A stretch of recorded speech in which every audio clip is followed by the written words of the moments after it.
and she's going to be speaking on comparative perspective on bipedal neuromechanics. Hello, thank you. Yeah, so I'll be moving to UC Irvine to the Ecology and Evolutionary Biology Department this summer. But before I get started with the actual talk, I want to thank the people who were involved in the bits of new work that I'll be talking about today. Jo Gordon, who did her PhD with me in vivo muscle dynamics, Hannah Goldsmith, who has been doing some work on turning dynamics, and Jade Hall, who's been doing some really interesting new stuff. We're measuring personality in birds, which I'll get to at the end. So why am I here at Dynamic Walking?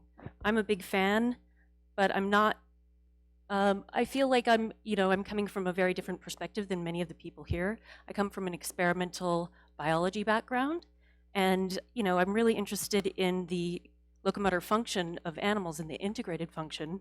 And what, I like to go and measure things. I'm an empirically minded person, so I want to go out and just measure what the animals do and try to understand that. But the more complex the behaviors you try to understand, the more you need some kind of model to try to interpret those behaviors. So while a lot of the people here see the animals as bioinspiration for new potential robot designs or prosthetic controllers, things like that, I kind of see the robots as a tool for testing biological hypotheses. So if we can understand the integrated function and build that into a robot, and it behaves in a way that's similar to the animal, then that helps us to see that we have understood the integrated function correctly. But it's even better if we get it wrong, and it gives us some insight and new things to test and measure. So I'm interested in general principles for agile legged locomotion, and I've been using birds as a bipedal animal model. So we tend to be pretty human-focused, naturally, as humans, but birds are very successful bipeds. And I came across this quote a few days ago that I really like by Julia Clark and Kevin Middleton. Birds are like our doppelgangers perched on another branch of the tree of life. Many of their qualities, complex behavior, bipedality, endothermy, and highly visual nature verge on those of humans while refracted through their feathery exterior. The birds are a very diverse and successful class of vertebrates with over 9,500 species. They span a 2,500-fold range in body mass. They are bipedal and have been bipedal. They inherited bipedality from theropod dinosaurs. So this is a heritage that goes back 250 million years. And they have consistent leg segmentation. So they all have basically 4 joints in the leg, but different proportions, so diverse leg proportions and morphology and locomotor ecology.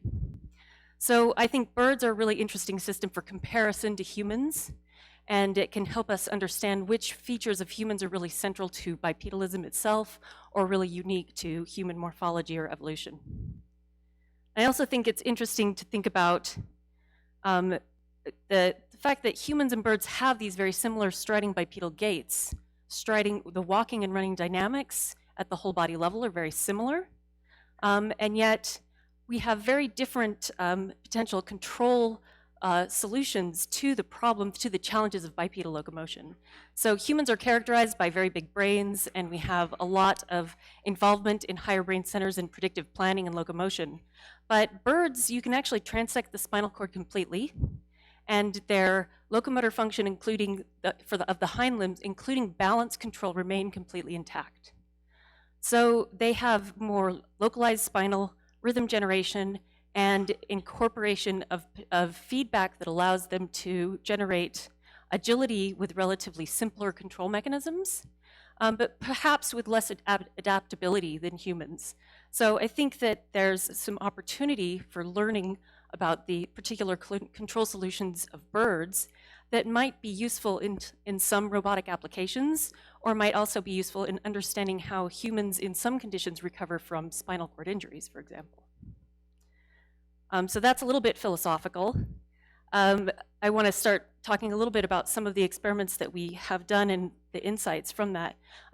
One of the problems and the challenges that we're interested in understanding is the temporal scaling of locomotor control, how feed-forward, feedback, and mechanical control are integrated over both short and long timescales.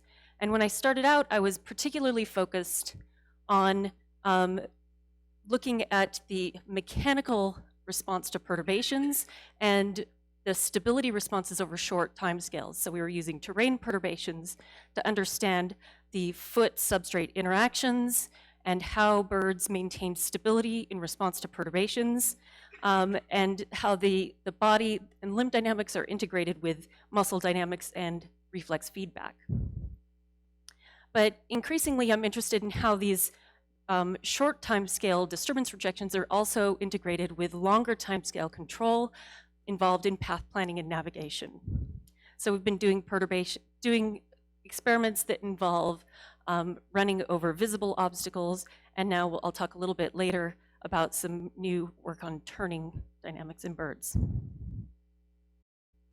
But one thing that I'm particularly focused on is trying to understand a bit more about muscle, because muscle is the only actuator in animal systems, but it's also an important sensor. And so understanding the dynamics of muscle and the role it plays is really central to understanding the magical meat robots that we've been talking about. So muscle is the meat, and you can't have a meat robot without your meat, so we need to understand it. So we do some integrative experiments where we can implant transducers directly into the muscles, measure the EMG activation of the muscle, the length changes of the fascicles, and the muscle tendon forces. And we can do this while measuring joint dynamics and whole body dynamics at the same time. So we can understand the integration across the integrated structure of the animal. So this is probably the most famous video I'll ever take, so I'll just show it every single talk I give. This is a bird running over a tissue paper perturbation, and it manages to do this with remarkable stability, recovering very rapidly. Its head barely shows evidence of having encountered a perturbation. And we measured muscle dynamics during this perturbation as well. So these traces are showing the fascicle length, muscle tendon force, and muscle activation. And the gray lines are for level terrain. The red lines are for this drop perturbation. And what's notable about this is the muscle activation remains high throughout this perturbation and is not significantly different between level terrain and this drop step. And yet there's a dramatic decrease in the force output of the muscle in response to the rapid shortening during the perturbation. So there are intrinsic dynamical effects that are very important in the stabilizing response to this perturbation, and it's not something that you could detect just by measuring the muscle activity. And it also shows very clearly that muscle force does not correlate strongly with muscle activation in dynamic tasks. So, and these are tasks where the strains are relatively high, and the current models that we have, like hill-type models for muscle, do not predict this kind of behavior in muscle. So we don't really have good models that can replicate these measurements that we have in birds. We've also done some perturbations where we have them running over an obstacle, and this allows us to get lots and lots of data. They can, of course, learn because this is rapidly repeating obstacles. The obstacle comes around about every 5 to 7 steps. But you can see by looking at its head that it doesn't really look and anticipate the obstacle, it's just running along. And here we've got length, the top, muscle tendon force, and in the background activation, and then a work loop on the side, which is showing the area under the curve is the work done by the produced over the muscle over the cycle, and you see a very rapid increase in force when it encounters the obstacle. So the muscle is stretched early during the activation, and this leads to rapid force development, higher peak force, even with the same activation levels. And again, we see that while there is a reflex component, there's a relatively weak correlation between force output of the muscle and the activation of the muscle. So there's a lot of work to do to still understand these dynamics, because it's not directly related to instantaneous length or instantaneous velocity, but has some history-dependent effects, where early stretch of the muscle results in higher force output throughout the contraction cycle. And it recovers very rapidly, so you only see one stride that's unsteady, and then it's immediately returned to the steady cycle. Then we've done some experiments because there were questions about whether the reflexes were contributing to this stability response or if it was mostly intrinsic mechanics of the muscle. So there's a protocol where you can you cut the nerve that innervates a specific muscle and you immediately repair it, you have a temporary paralysis, and then the motor component grows back relatively rapidly starting from about 3 weeks.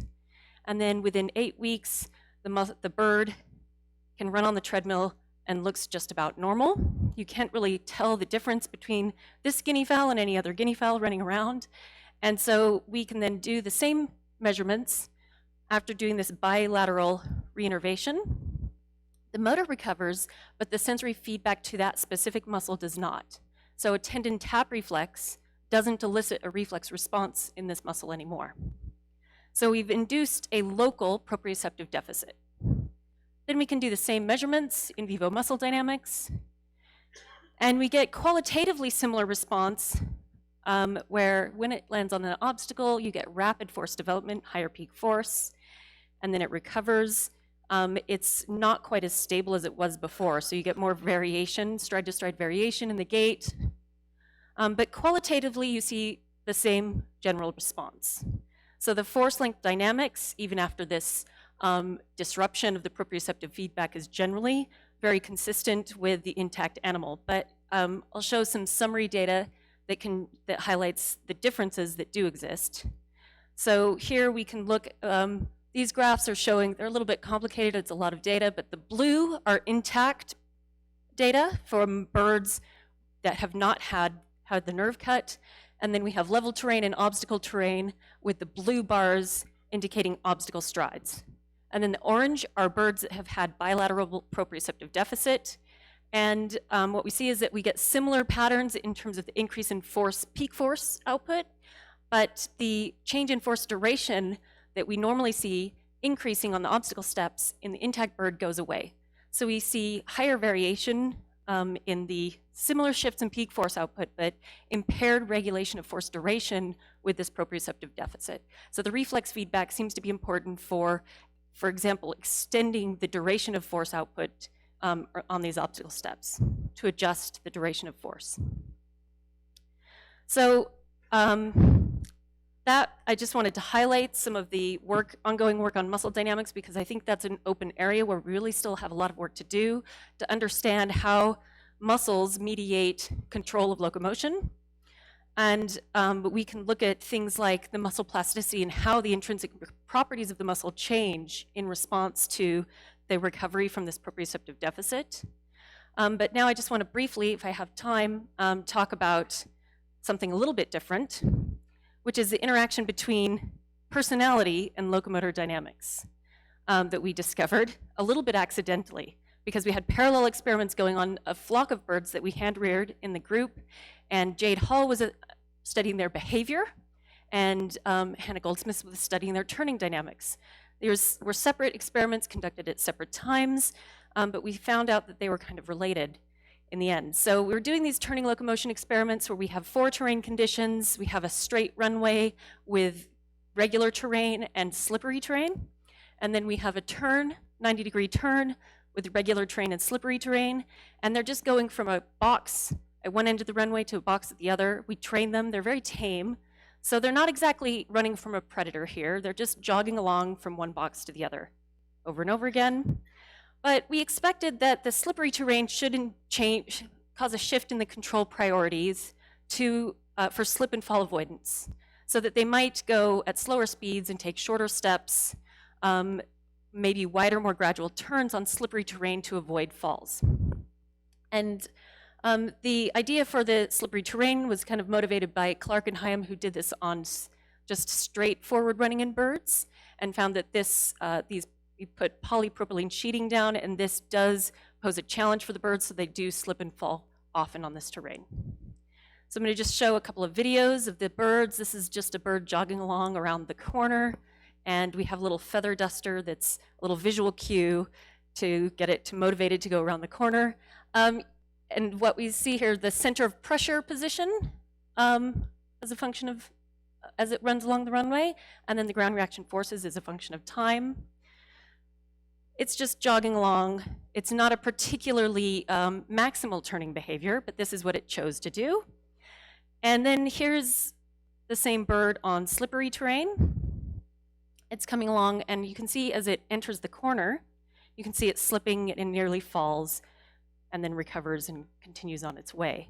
But this bird actually did fall in about 60% of the trials. Its body hit the ground and it kept on going. What's interesting, we recorded every single instance that the bird encountered this terrain, and we repeated it for between 15 and 20 times per bird, per terrain condition, and they don't learn to avoid, this bird doesn't learn to avoid falls. Just keeps on doing the same thing. So this bird did that, but then here's another bird. This bird is a little bit more careful. It is slipping, but it doesn't fall. It slows down. And in all the trials we recorded in this bird, it never once fell. So what we found is that the speed when they're on new terrain conditions and in terrain conditions with a high risk of falling, and the learning effects in this condition correlated strongly with bold, shy personality rankings that we independently measured in different experiments. And this was kind of unexpected because what we did was we statistically analyzed the data. Usually you treat, in biomechanics, you treat individual as a random effect. So you can pull out these random effect coefficients from the statistical analysis, and what we found is that those random effects, apparently random effects, were strongly correlated with bold, shy personality rankings. And I have a poster that kind of explains from Jade Hall's experiments how we actually measure bold, shy personality in guinea fowl if you're interested in that. So how does gait strategy change? With the caveat that there's some individual differences, we found surprisingly that the birds on average slow down in turns much more than they do on slippery terrain. And when they're on slippery turns, they don't actually slow down that much more than than the control turns. So in straight trials, 90% of the steps have an aerial phase, so proper aerial running, but in turning trials in both substrates, only 60% of the steps have an aerial phase, so they tend to slow down for turning. But this could be partly motivational issues, that they weren't scared of us. These are pretty tame birds, so they weren't actually running for their lives. They're lazy. So, take-home points. Some less controversial, some more controversial. Muscle is still mostly magical meat from the perspective of our understanding. We don't really have good models of muscle dynamics, and we can't, as far as I know, engineer similar actuators that can so smoothly transition between functions depending on the loading conditions, the way muscle does. What we found is sometimes avoiding falls does not seem very important, at least to guinea fowl, and at least to these particular bold guinea fowl. They, despite high fall risk, the bold birds don't slow down enough to avoid falling. But then I really think it's important to think about how personality, bold, shy personality, strongly influences risk perception and risk-taking behaviors. And the risk perception really can influence non-steady locomotor strategies. So there's this important interaction of these sort of long-term, lifelong personality effects and how that influences the control strategies of locomotion. And we can measure that not just in humans where we understand there's higher cognitive function, but even in birds where we tried to really ignore that for a long time.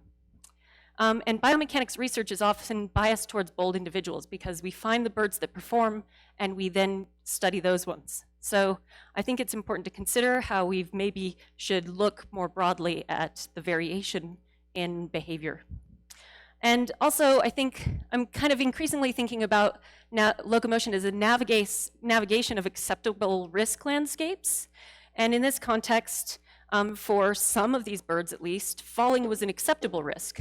Why it was an acceptable risk to some and not others is not yet understood, but I think it would be interesting to think about how we can come up with theoretical frameworks to model this sort of behavior. Okay. Any questions?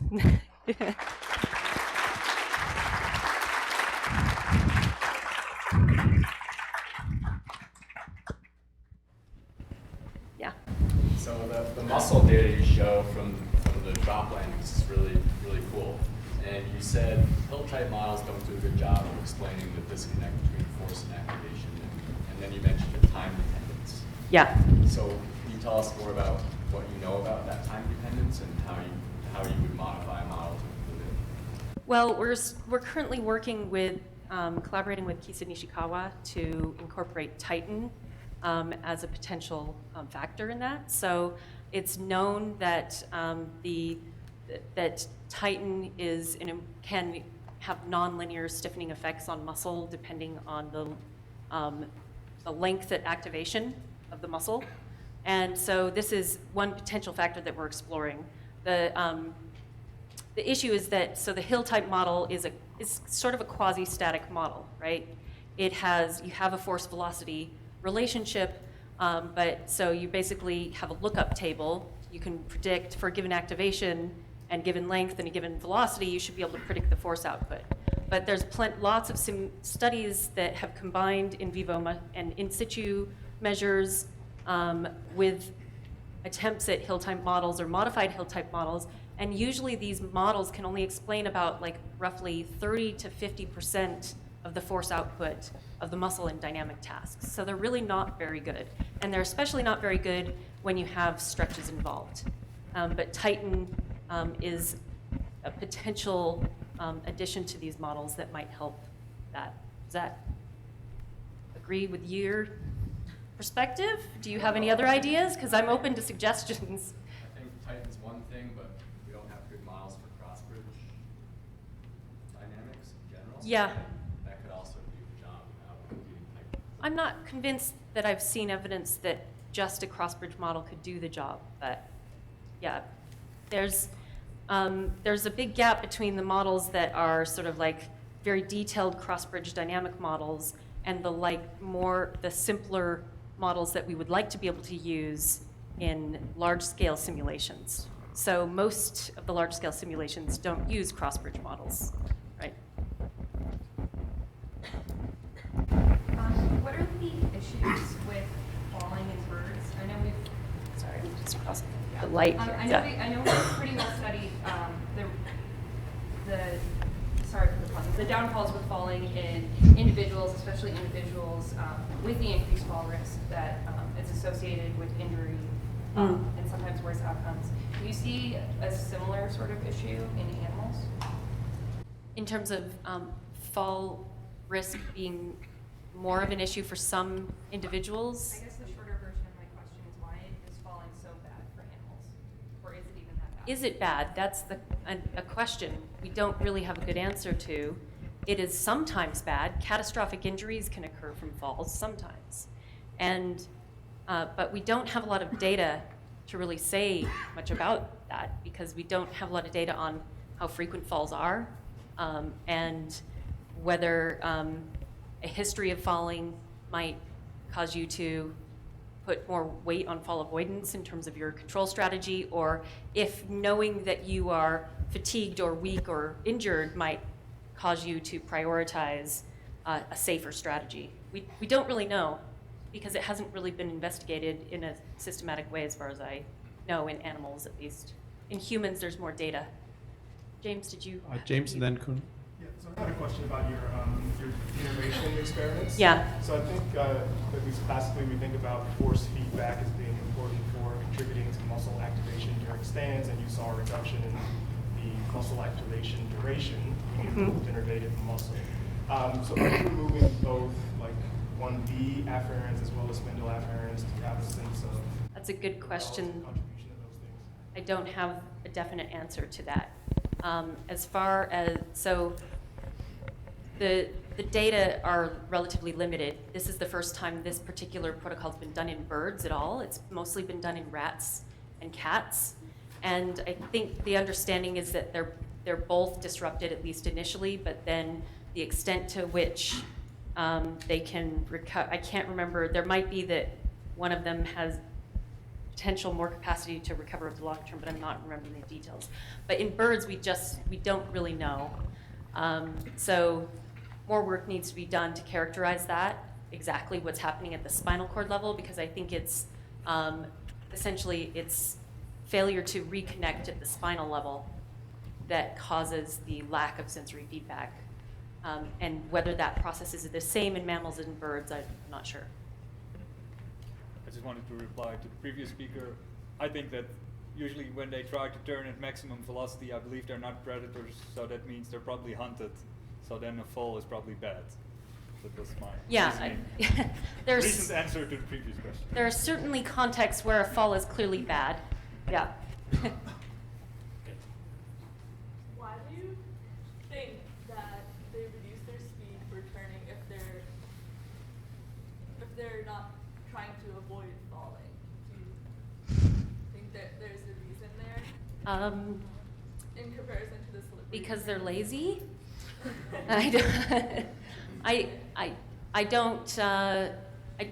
I think it's probably insufficient motivation to go fast. Probably. I don't really know.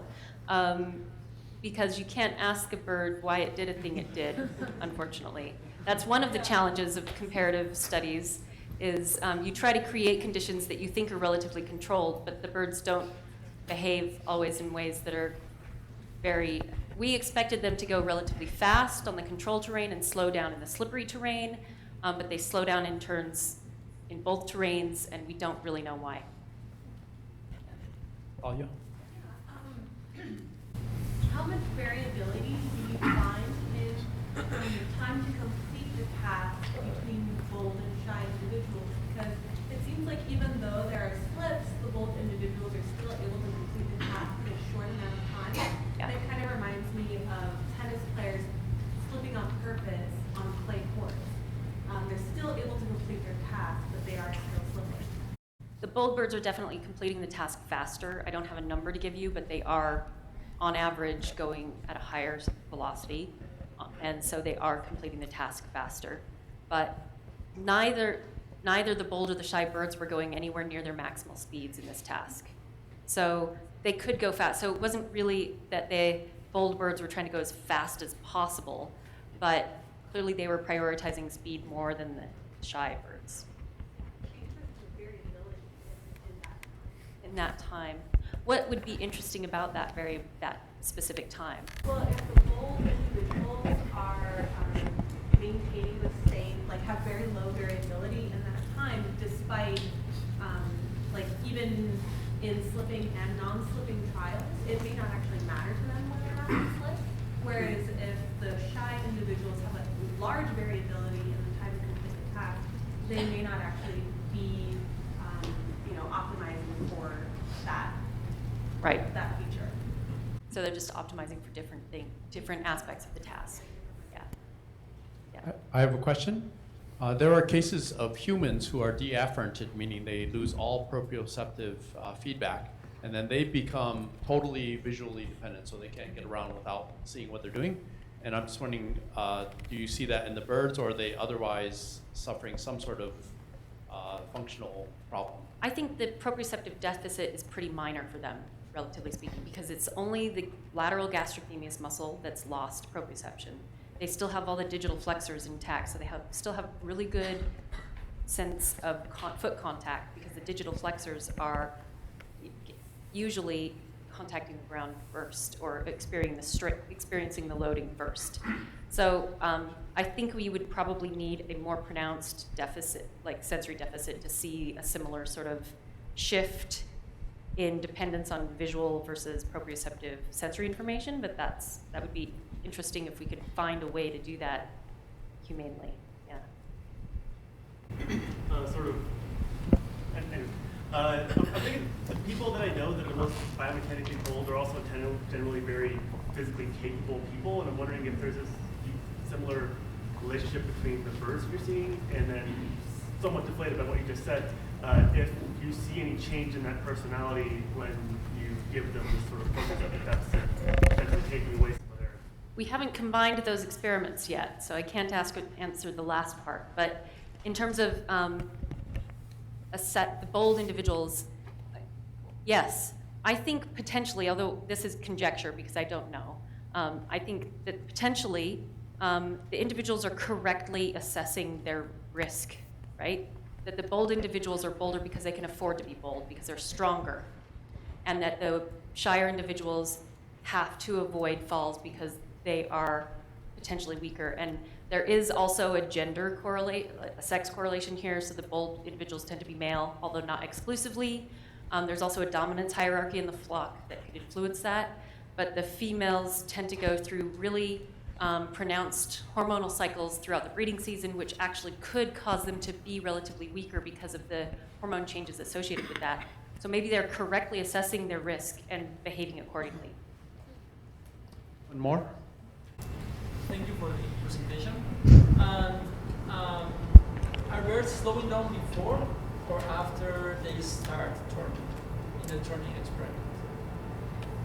They slow down, they start to slow down just before the turn, as they're entering into the turn. Okay, so they imagine what will happen during the turn. Well, the shy individuals are slowing down for the whole trial, though. Yeah, but if they But are yeah. slowing before, then they are like. So the shy individuals are starting out from the start box very careful and slow.